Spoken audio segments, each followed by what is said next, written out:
If you are anything like me, you really hate weird surprises, especially the ones that ruin your life.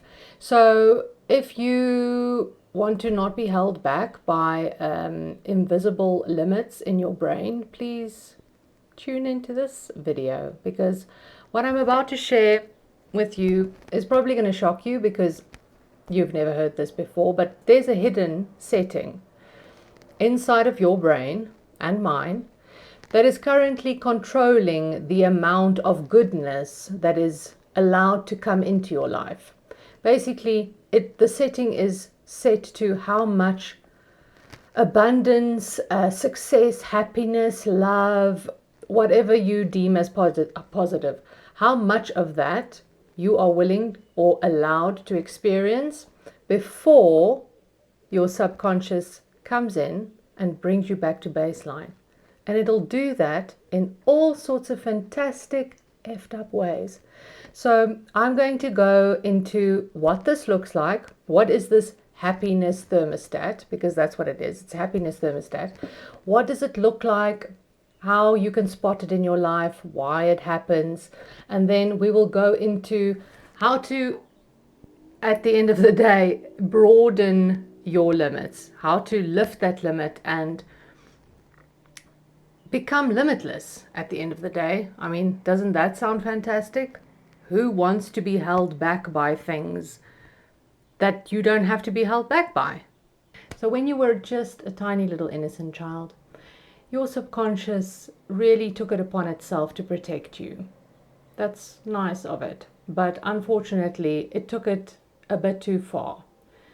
It took lies, basically. It took lies and made you believe it. Doesn't sound like a very nice friend, is it now? Does it now? But it did do it for your protection. So we all have these fears and these basically lies that we believe. And these lies and false beliefs that we have, or these fears that we have about things that are not necessarily real or immediate, are the things that are creating these limits within your brain. I heard about this or read about this in a fantastic book called The Big Leap. It's written by a guy called Gay Hendricks. He says that it is an unconscious, self-imposed limit on happiness. And it was set long ago. So the moment you start going over that limit, over what your subconscious has deemed healthy or safe, or the status quo, basically, the moment you go over it, your subconscious will in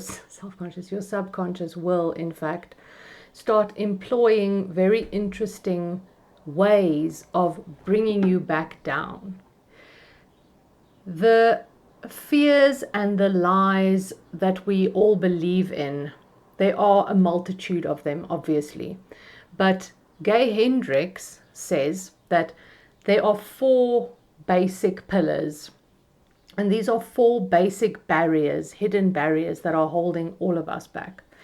He is someone that coaches a lot of sort of, I would say, successful entrepreneurs, people in business and so on, but also people, relationships and things like that. He coaches, and he says through all his years that he's coached, he's never found anyone that doesn't have any one of those barriers, but that everybody has at least one. So listen to these 4 and see what resonates with you, because obviously chances are very good that at least one will resonate with you. Maybe 2. I've got 2 definitely, maybe even 3, I don't know. But these are the beliefs and the fears that are forming the foundation of where your personal limits are lying. Before I tell you about the limits, I just want to say the ways that your body or your brain gets you to come down to baseline are things that we will also go into, because they are very easy to spot. But they can be anything from sickness, illness, injury, any of the basic self-sabotaging behaviors that you are aware of, as well as many others that are far more subtle, that are not these obvious red flags. Oh, that person is seriously in trouble, you know, like it's very, very subtle. We'll get into that. Okay, so let's get into the 4 barriers. So these are the 4 main beliefs that a lot of us carry, and we are not aware of it in a day-to-day moment, from moment to moment, but you will see how it manifests for you, and you'll probably find that it sounds familiar. Okay, so barrier number 1 is you believe that you are fundamentally flawed. You're fundamentally just not good enough. And that is a belief that is held within your subconscious. This could be from massive trauma that has happened to you as a child, and it could have been from a slight, you know, ugly look from a parent. It could have been from something very small that you might not even remember right now. But deep down, your body will remember that feeling of not feeling good enough, which means if you don't feel good enough and you start believing that you are not good enough because of how people treated you as a child, you will protect yourself from that feeling again. So simply put, you will not go after things that you think you might fail at. You will avoid things that are too challenging because you don't want to be rejected or told basically that you're not good enough. And so it goes even deeper than that, because you don't believe that you're good enough, you will also believe that you don't deserve love. You don't deserve good things to come to you. This is pretty bad, I guess. It's pretty hectic because, yeah, I definitely have this one. I think all of us have, because we were usually, and it is obviously well-meaning parents. I mean, everybody really loves their children, I suppose. No one wants their child to grow up feeling or believing that they're not good enough, but a lot of us are holding this belief. And I think it is because we are treated as if we need to be something else before we can be loved. We have to act a certain way before we can be loved. And we're not loved as a whole. For all the bad sides, the good sides, the ugly, everything. We're not loved as a whole. Okay, I'm going to go into barrier number 2 now, which is a limit and a fear based on disloyalty and abandonment. So this, he says, is usually within a family dynamic or within a community dynamic where basically outshining your family members or your community, or what is considered the status quo in your community. If you go above that, you will be rejected because it will be seen as disloyalty. I don't have this, so I don't really understand all the dynamics of this, but I'm sure if this is you, then it will ring a bell. But he says that when your own family, or the people that you consider your family, as in your community, when they even consider your success as a betrayal. I think this might be easy if you notice if the people around you are happy for you. Maybe when you are the first person to go to university, or you're the first person, maybe you're the first person to buy a house or something like that, something significant. If the people around you are not superbly happy for you, because maybe they don't own their own homes, they've never gone to university, something like that, then it's that sort of fear. But you would have gotten this message very early on in life that, just be like us and you'll be okay. Don't go outside the lines. Don't color outside the lines. The third one is one that I definitely have, and it is the belief. And remember, all these beliefs are not true. They're beliefs that we hold true, but that are not true. That success is somehow going to be a burden. This could be, you can just imagine, for a myriad of reasons. I think if you grow up in a family where you hear people fighting about money a lot, I think that message can definitely be ingrained in your little impressionable brain, to see that, if I have money or if I have success, then it's somehow going to cause extra responsibility on me and extra stress and stuff that I don't feel like I will be able to cope with, because I'm already overwhelmed. I'm already feeling like I can't cope. And so I don't want the pressure. I feel pressure just thinking about it. You immediately think that any type of success is accompanied by pressure, and it's an unwanted pressure. And so obviously in your subconscious, you will go about your life in a way that you are trying to avoid that. I'm working through a lot of these things, obviously, as I'm even doing this video, because it is such a fascinating concept to me. But it really takes a lot of self-awareness to start noticing how these things are even showing up in your own life. But knowing the 4 barriers helps you, because there's only 4, so it's not that hard to keep track of. And when you start really thinking about where this might have come from and the possible ways that it can manifest, you can really become aware of it in your own life. The 4th barrier is the crime of outshining. I think I have this one as well a little bit, not like I needed another one, but anyway, the more the merrier. This is the belief that if I truly shine, if I truly show my talents, if I truly if I show my capacity and my talents to its fullest extent, then I'm going to make the people around me feel bad. I've definitely heard this before. People saying to children, don't show off, play it down, it's be humble, don't show off. And I think that's a lot of where that comes from. Also, I think if you've got a lot of people-pleasing tendencies, like I've had my whole life, you will definitely be more aware of other people's feelings, and you'll be conscious of their experience, and so you will try and alter what you are doing with that in mind. And that, you can just imagine, it will be difficult to really live your potential, because you're constantly thinking about how it's going to make everybody else feel.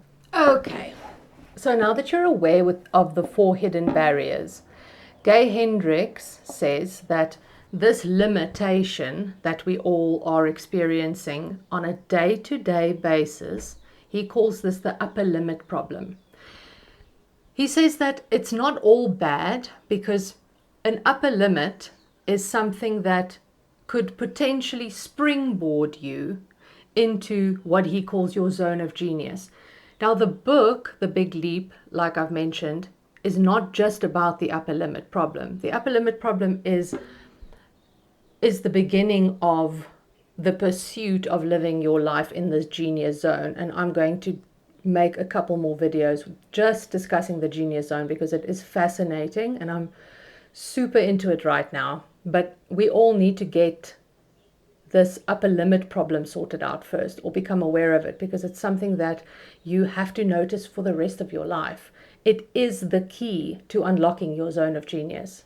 It is literally the key, and it's an ongoing thing. It's like unlocking new levels of a game. That's your upper limit problem. Whenever your upper limit problem shows up, you should actually be glad, because it is actually giving you a clue as to how to get to the next level. And so it's actually quite a fun little game to play with yourself. Instead of getting down on yourself about all the ways you're sabotaging yourself, Ugh, because that's, you know, not fun. Rather think of the upper limit problem as something that once you spot it, it's actually quite a fun little, you can get curious about what is behind that. And within that will be a clue of how to get to the zone of genius. And your zone of genius is the place where you want to get to at the end of the day in your life. It is the place where work doesn't feel like work. Time just melts away and you are left with your highest value that you can bring to the world and yourself, enjoying yourself to the utmost. Doesn't that sound like paradise? Okay, so let's get there. Let's flip the switch. Okay, so let's look at the ways that we are then bringing ourselves down. So when the upper limit, no, let me just say this first.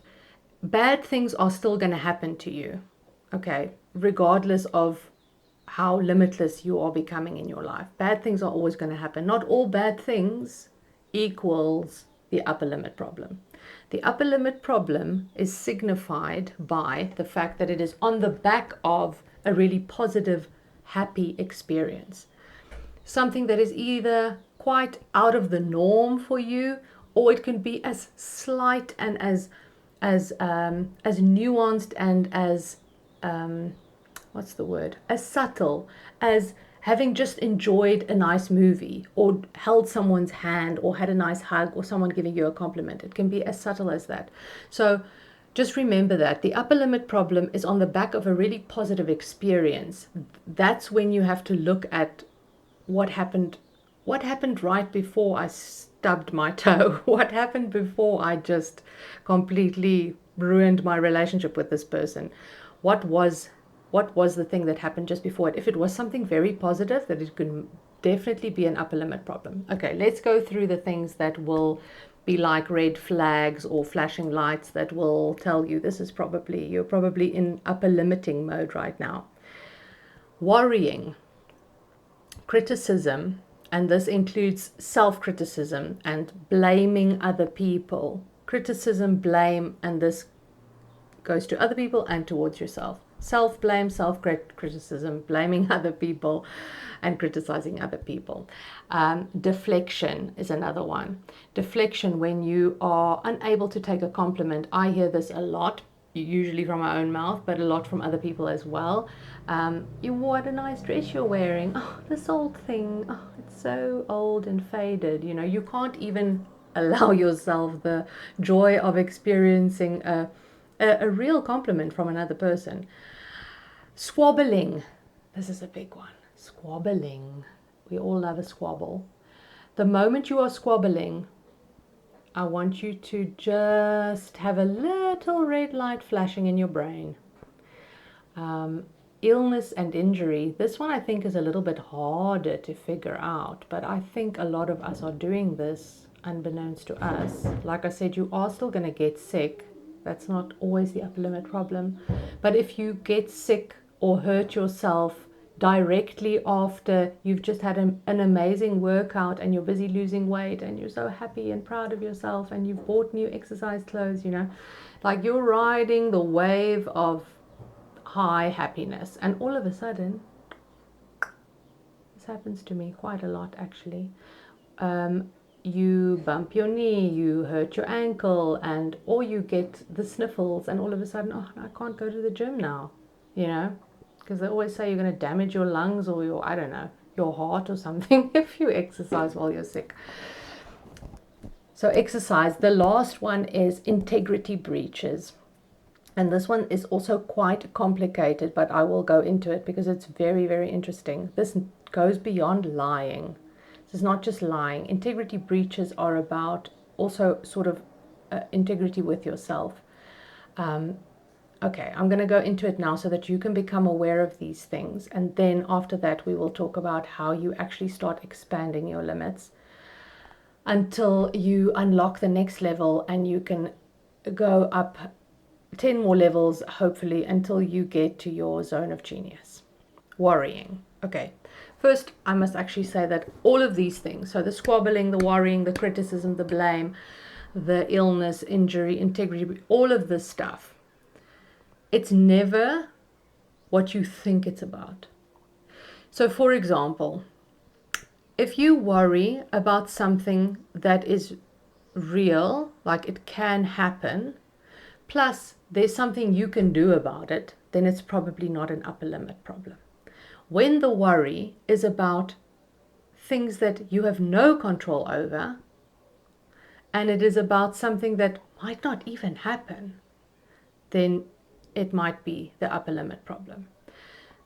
When the worry is about the stove being left on, for example, and you've left the house, that's a real worry. That's okay. That's a normal thing to be worried about. Did I leave the stove on? I can't remember. I can physically go back and check, and it is something that is realistic. It could happen. But being worried that I'm going to lose my job because my boss doesn't like me, it's something you cannot control.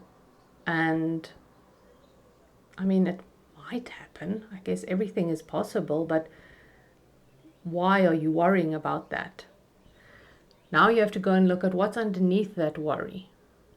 What is it really about? It's not really about, does my boss not like me? It's probably something to do with, I don't feel good enough. I'm scared of being rejected. Criticism and blame, same thing. When you start criticizing someone else, in your mind, they really did a bad thing and they really should stop doing that thing. But if you stop yourself and you ask yourself, what is this really about? This is not really about the fact that my husband constantly leaves his socks everywhere. I mean, he takes them off in the weirdest places. That's not really why I'm criticizing him, is it now? What is it really about?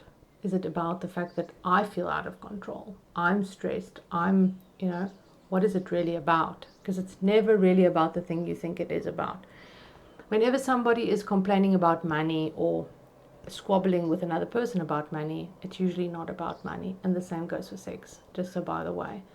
It's never about those two things. It's always about something else. Okay, about illness and injury. The one about illness and injury is that it usually shows up for 3 different reasons. The first one is as a sort of a punishment to yourself. You did something that you feel bad about, so you're going to punish yourself with a migraine or with some form of injury or illness. And the second and third one has to do with protection and prevention, which is also quite interesting because it is protecting you or preventing you from doing something that you actually don't want to do. Now, whether that thing is something you should be doing, like going to exercise or following your diet or going to work or whatever, or whether it's something that you said you were going to go to, but deep down you really didn't want to do, and so you will find some way of making that happen, making it not happen.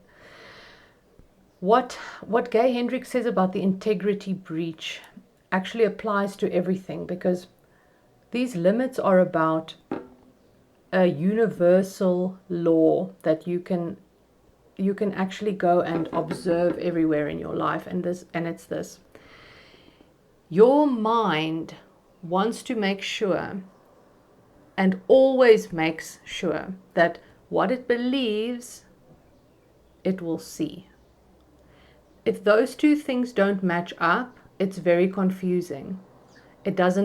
Our brains don't want that. And that is why whatever you can conceive of, you can perceive of. And it goes the other way. So if you are believing something that isn't true, you will be shown things outside of yourself that helps mirror that thought, mirror that belief. So if you believe that you are not good enough, then your experiences in life will match that belief, because your body and your mind always wants to be incongruent. It wants to live incongruence. I don't know if that's the right word. So if you keep believing that happiness or success or whatever is somehow going to derail you or going to be a burden, then your experiences will obviously be of such a nature that it won't allow you to then have that. I mean, it's actually blows my mind. But this is the same thing with lying. Now, when we're talking about integrity breaches, we're not talking about a moral issue like, oh, this is right or this is wrong. We're actually thinking about it as a wholeness issue. It's the physics of integrity, not the morality of integrity. So if I hold something back from you, I'm talking about something and I know there's something that I'm going to consciously not tell you. I haven't yet lied to you necessarily, and whether I should tell you or shouldn't tell you isn't the issue. The issue is that my body knows I'm holding something back. And that in and of itself does not lead to feeling whole and feeling good and being your best self, basically. Gay Hendricks gives a lot of amazing stories and examples of all these different things. I can obviously not go into all of that. But I've experienced a lot of these things in my life, and I think you have too. There's some really big things that have happened in my life that I have to really go and actually think about whether they were, I think they were the upper limit problem, but I haven't really done the internal searching on them. But let's get into how we can actually start stretching our limits, because yeah, all of this is not, I don't want to live in that limiting world anymore. I am sure I've held myself back for a long time, and what I see this as is, if all the obvious self-sabotaging things in life is like an iceberg, then those things are like the tip of the iceberg. They're the obvious things that we all know we shouldn't be doing. The procrastination and the perfectionism and the, shooting yourself in the foot, like all those sorts of things. That's like a warning sign, like addictions and going for the wrong people. Those things are very obvious ways. But I think this upper limit problem is sort of the iceberg that we can't see. It's that whole mass of iceberg underneath the ocean where this thing finds its foundations. So it's easy to spot those iceberg, tip of the iceberg things, but it's very it's almost like, I've always felt like it's a bit not dislocated. I can never, when I do videos, can never remember the right word. Just separate. They usually just feel a bit separate from me because they are so extreme.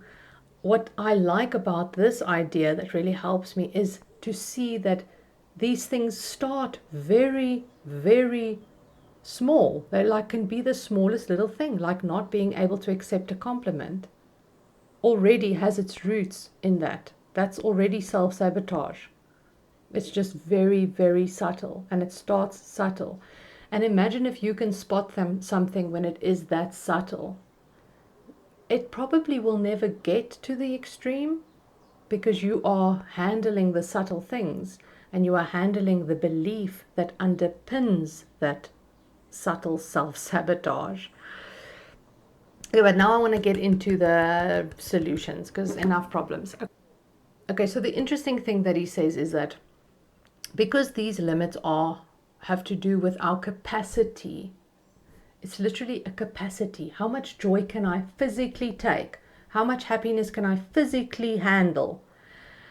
Whenever you do feel happy, you need to also ping those experiences and really live in them a little bit longer.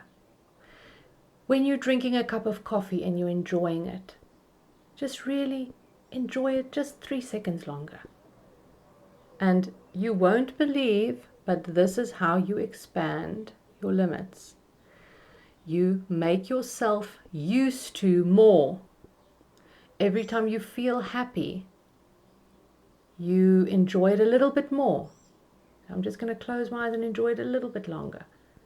And feel that you do deserve that. And focus on how nice it is. Focus on how comfortable your bed is. How nice it is to lie down after a long day when you're really tired, or plop yourself down on the couch. Small things, taking off your bra at the end of the day. I mean, that to me is just priceless. But little things like that, if you can increase your capacity for small little moments of joy, you will increase how much you are able to take. And the love and the success and the money and the whatever is beautiful and wonderful in life is all there the whole time. You just have an operating system that cannot handle it at the moment. It's like you have to change your coding. You are like an electrical appliance. Like the electrical current is constantly there. I mean, you can plug in as many things in your house, safely as you possibly can. The electricity itself is not limited. The love and abundance and money and whatever is not limited. But the actual appliance can only handle so much. And that is you. You are an appliance. You are a kettle that can only handle a certain current, but you can upgrade your current. I don't know if that's proper electricity talk, but anyway, that's my understanding of it. So our first step, beyond just becoming aware of when we are happy and when we are enjoying something and just enjoying it a little bit more, is that we are going to become aware of every time we are doing that upper limiting thing.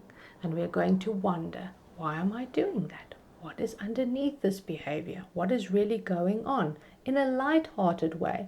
Because when you wonder, there's scientific evidence to prove that when you say, almost like in meditation, when you say that sound, there's a connection that is made in your brain that is linking a lot of your logical and a lot of your emotional stuff together. And when that happens, you can access more of your real sort of, I'm going to say, like your gut feeling about something. So when you employ that genuine wonder, like how a child wonders, there's no attachment to the outcome. It's just, I wonder how that works, with a genuine fascination, then expecting that you will get a fascinating answer is then what you will get. And then you can focus on what feeling you feel in your body. We are very disconnected from our bodies for a lot of many reasons, but there's always a corresponding feeling. When you have a thought, there's always a corresponding feeling somewhere in your body. Become aware of that too. And then try and see what clue you are getting for how to take your life to the next level. How to take your life into the genius zone. This is always just, you are always just getting a clue to the next step. You're never getting this like major, oh, I need to go to the moon. It's always, just go buy that book. Just look into that topic. Just, phone that guy. It's always something small and subtle, but it is guiding you towards your zone of genius. You can also find that you get answers about what you definitely don't like and what you definitely don't enjoy doing. And I really want to make another video about the zone of genius, because you can be in a zone of competence, which means you are currently at your job, which you are technically competent at. You are doing your job, you're getting paid, it's okay, it's not, but it's not your zone of genius. It might even be your zone of excellence. Like people are, amazed at what you can do, and, it's great, but there's still something missing. It's not your zone of genius. So if you're interested in that topic, we will go into that. Watch this space. I can't make actual promises about when this is going to happen, but I am trying. And I'm trying to share whatever I'm learning with whoever is interested. Whoever is a total full-blown nerd like I am, I'm sure you appreciated it. If you got bored, then maybe this is not for you. But I am very grateful for whoever is watching this, and I really hope that you have taken something from this. I am in the middle of doing this, so I am, just trying to figure it out here in life, like all of us are. But I'm very excited about this. So I hope that you got something from this, and I will make another video soon. And go forth and be merry and enjoy your life and have more fun and have an extra scoop of ice cream and an extra long sip of coffee. I don't know. That's all I can think about right now. So, okay. Cheerio. Bye.